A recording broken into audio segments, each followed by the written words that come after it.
Concord Highguard. Two games that will forever be remembered in the halls of the gaming industry, but for the entirely wrong reasons. Today we'll be diving into two of the biggest catastrophes in gaming. How they started, what happened behind closed doors, and the inevitable fallout of their, well, let's just say, explosive launches. How's it going, by the way? Mr. Holton here. Now go grab yourself a cup of coffee or a bucket of popcorn and strap in, because this one's a doozy. Now, to truly get the full scope of the Concord disaster, we have to rewind to 2018. You see, Concord wasn't originally a Sony first-party project. It actually started in an incubation company called Probably Monsters, which was founded by Harold Ryan, the former CEO and president of Bungie. And underneath Probably Monsters, a new team called Firewalk Studios was formed. Now, the studio was stacked with heavy hitters from the Destiny franchise, specifically Tony Hsu, a former Activision general manager, and Ryan Ellis, a former Bungie creative director. Now, these guys began drafting the blueprint for a massive AAA shooter, aiming to chase down that oh-so-lucrative Overwatch bag. By April 2021, Sony Interactive Entertainment had a look at Firewalk's early concepts and signed an exclusive publishing deal, and over the next 2 years, PlayStation executives apparently became so enamored with the game's internal builds that they decided to just outright buy the entire studio. The PR quotes from this acquisition are almost painful to read in hindsight. Herman Holst, the head of PlayStation Studios back then, publicly stated, "Firewalk's innovative approach to connected storytelling and its commitment to high-quality gameplay continues to exceed our expectations." Oh, buddy. You see, behind closed doors, the reality was allegedly a complete nightmare.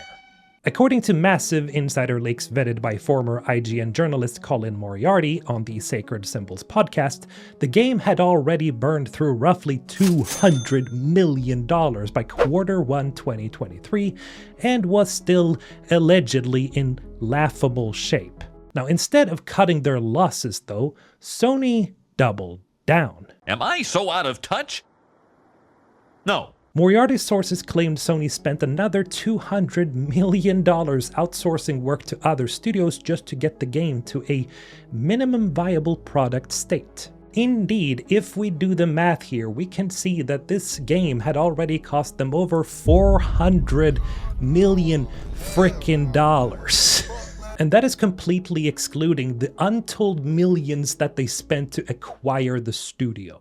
Now, naturally, as a reasonable person, you might be asking yourself, why would Sony refuse to kill a project that was bleeding that much cash? Well, just pure hubris, I guess. You see, Colin Moriarty reported that PlayStation leadership viewed Concord as their holy grail. Internally, executives refer to it as the future of PlayStation, and genuinely believed it possessed Star Wars-like potential.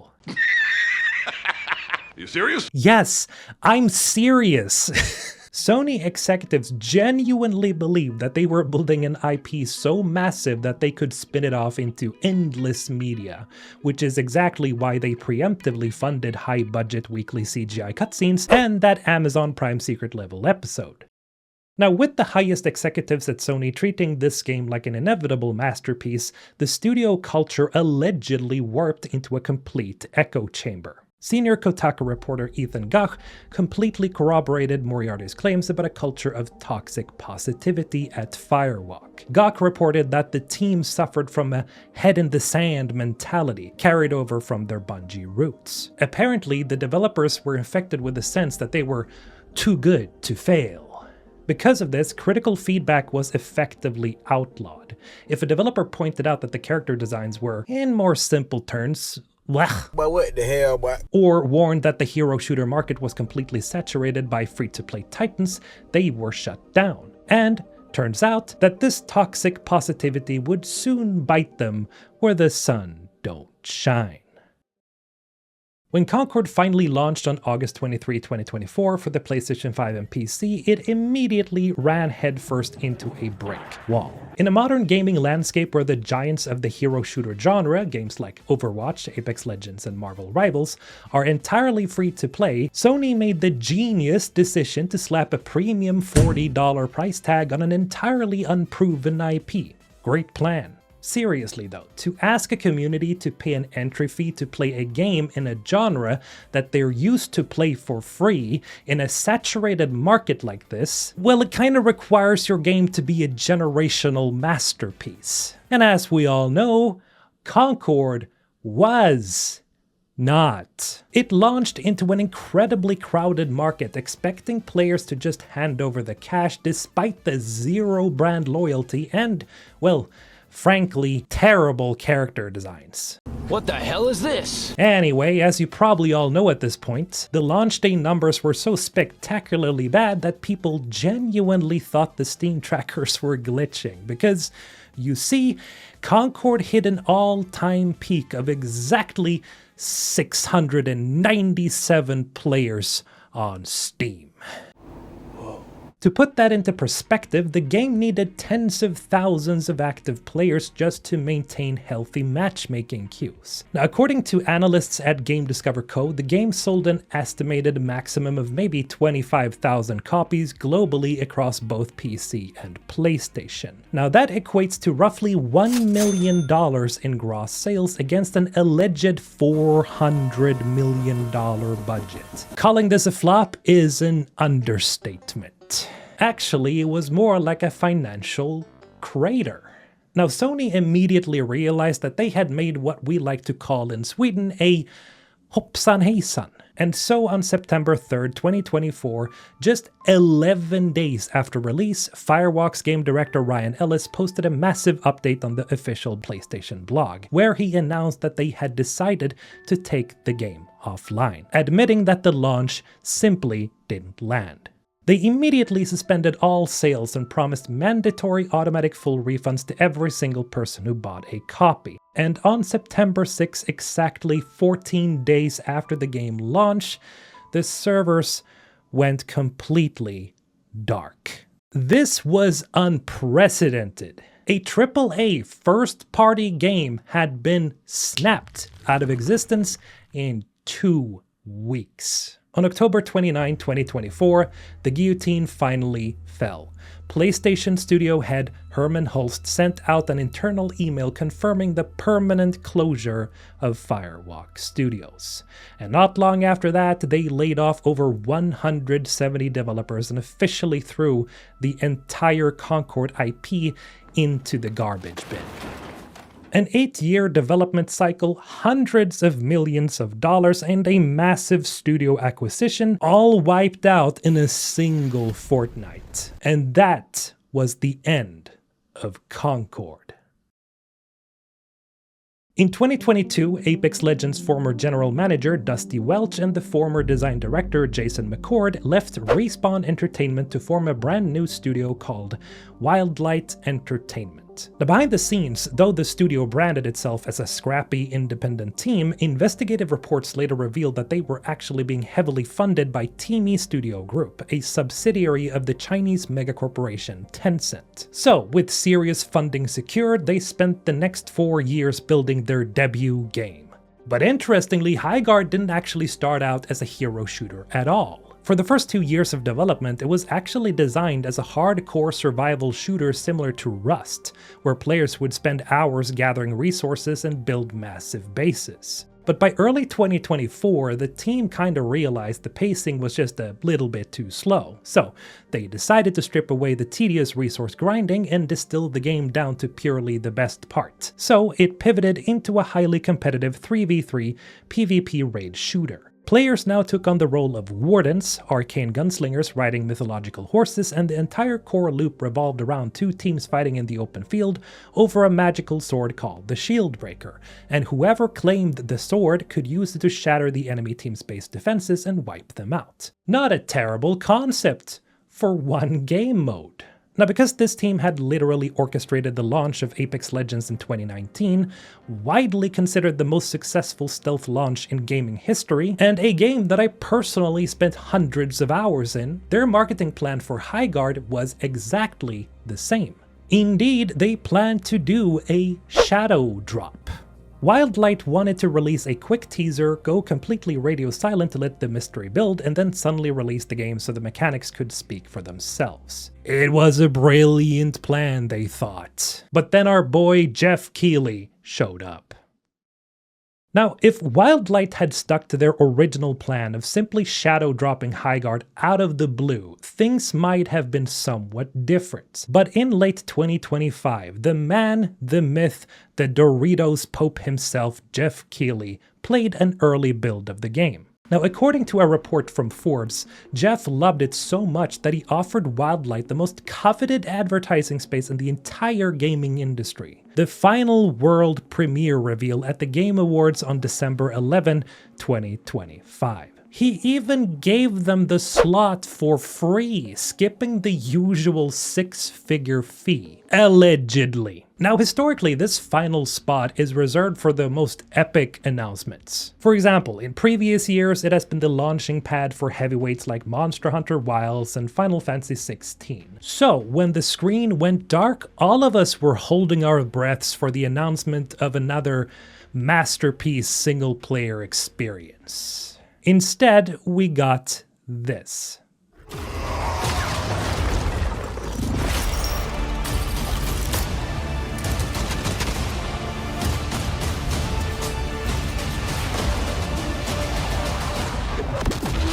I am a warden, and this is my oath. The backlash, of course, was instantaneous and brutal.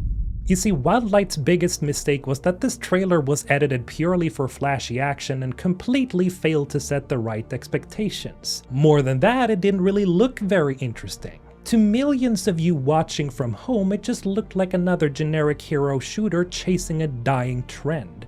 And because the disastrous failure of Concord had just happened before, the internet immediately drew blood. The YouTube reveal was ratioed into oblivion. The live chat and social media were flooded with people spamming Concord 2, and Titanfall 3 died for this. Now, what follows next is where the situation went from bad to completely unsalvageable. Because following the Disastrous Game Awards reveal, Wildlight Entertainment stuck to their original Apex Legends marketing plan. They vanished into thin air. Wildlight's creative director Jason McCord later stated that their philosophy was to announce, go dark, and then the next thing that we want players to see is the game. Which, you know, is totally fair. But in the modern internet era, if you don't control your own narrative, others will control it for you. By refusing to speak, they gave folks online the power to decide their success, or lack thereof, for them. The internet had already collectively decided that Highguard was dead on arrival. When Highguard officially launched on January 26, 2026, it actually looked like a massive success for about 24 hours. You see, because the game was entirely free to play, and because the Game Awards had generated so much morbid curiosity, people flooded the servers to see what the game was all about, me included. The game actually peaked at nearly 100,000 concurrent players on Steam on launch day, and so if you just looked at the raw numbers, it seemed like Wildlight had totally pulled off their previous success with shadow dropping a game. But here's the thing. There's a massive difference between players downloading a free game to point and laugh, and players actually staying to spend any money. Later, a former Wildlight developer, Josh Sobel, claimed that the game received over 14,000 review bombs at launch from users who had less than an hour of playtime, many whom hadn't even finished the tutorial. Now, while some critics actually praised the game's unique base building mechanics and crisp gunplay, and we'll get back to this point by the way, don't you worry, fact is that the damage was already done. Within exactly 1 week after launch, Highguard lost roughly 90% of its entire player base. The entire kitchen was already on fire. Now, remember that massive Chinese conglomerate, Tencent? Well, investigative reports from Bloomberg later revealed that the studio's financing was entirely contingent about hitting strict player retention metrics. And now, because 90% of players had already abandoned ship after week 1, the funding completely evaporated. On February 11, just 2 weeks after the game launched, Wildlight leadership called an all-hands-on-deck meeting. They announced to everyone that the studio was completely out of money, and almost the entire 100-person dev team was laid off, leaving only a tiny core group behind to keep the servers running. And the death rattle didn't last very long. On March 3, Wildlight posted a somber update admitting that they couldn't build a sustainable player base. They announced the game was permanently shut down, and on March 12, 2026, exactly 45 days after the game released, the Highguard servers went completely dark, just like Concord had before it. In a bizarre, almost poetic final twist, the skeletal crew left at Wildlight released one final patch just days before the shutdown, adding a brand new character, a new weapon, and skill trees to a game that was scheduled for execution. So, how did these two massive, heavily funded shooters from veteran developers just spontaneously combust? Well, the simple answer that gets repeated ad nauseum is that the apparent hero shooter bubble popped. But if you look under the hood, Concord and Highguard died for two mostly different reasons. First of all, Concord died from a lethal dose of corporate protection. Sony wrapped Firewalk Studios in so much bubble wrap that the developers were entirely insulated from reality. They spent $400 million in a vacuum where no one was allowed to say that the game was uninspired and ugly as hell. But the time it hit the market, the shock completely killed the game in 14 days. Highguard, though, suffered a much different fate. While the initial disappointing reactions from the Game Awards definitely gave it a toxic reputation, the cold hard truth that some people just don't want to hear is that the game just wasn't all that fun. Now, I could stand here and yap endlessly about the tiny 3v3 format at launch, the undercooked base building system, and endless matches and large empty maps, but in the end, all of that boils down to is personal opinion, and this is not a review. However, I need to make it clear that, sure, there were definitely review bombs, I don't doubt that, but those players who played less than 2 hours weren't just all pretending. Some people, like me, genuinely tried to give Highguard a shot, but just mentally checked out at hour 1. Because first impressions is everything in this industry, especially today. Which brings us to Marvel Rivals. You see, when NetEase launched Rivals in December 2024, they basically had the cheat code for printing money. First, they had the biggest pop culture IP on the planet, Marvel. Secondly, Rivals had snappy, high-octane 6v6 combat that scratched that nostalgic early Overwatch itch. And third, well, they, weaponized the character designs. NetEase knew exactly what they were doing with those highly cultured superhero models.